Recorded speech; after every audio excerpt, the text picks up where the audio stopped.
ఈరోజు స్పెషల్ వచ్చేసి మా ఇంట్లో సమోసా చేశాను. చాలా అంటే చాలా బాగా వచ్చింది. అది కూడా హెల్తీగా నేనైతే గోధుమ పిండితో చేశాను. అది కూడా వచ్చేసి మళ్ళీ అటుకుల సమోసా అన్ని వెజిటేబుల్స్ వేసి చేశాను. చాలా బాగుంటుంది. ఒకసారి మీరు కూడా ఇలా ట్రై చేసి చూడండి. పిల్లలకు కానీ ఇంకా అందరికీ కూడా చాలా బాగా నచ్చుతుంది ఈ సమోసా మాత్రము. ఇప్పుడు గోధుమ పిండితో చపాతీ అంతా కలుపుకొని చపాతీలాగా చేసుకొని లైట్గా కాల్చుకోవాలి.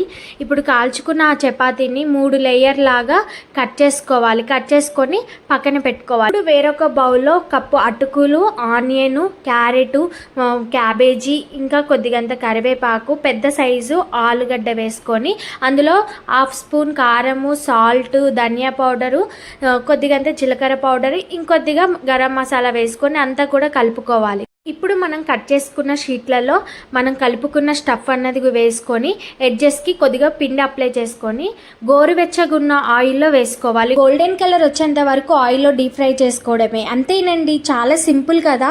ఒక 15 మినిట్స్లో రెడీ అయిపోతుంది ఈ సమోసా మాత్రము. చాలా హెల్త్కి కూడా చాలా మంచిది. ఇలా ఒక్కసారి ట్రై చేసి మీ పిల్లలకి పెట్టండి. చాలా బాగా నచ్చుతుంది వాళ్ళకి. ఓకే అండి, ఈ వీడియో లాస్ట్ వరకు చూసారు కదా, ఒక లైక్ చేయండి.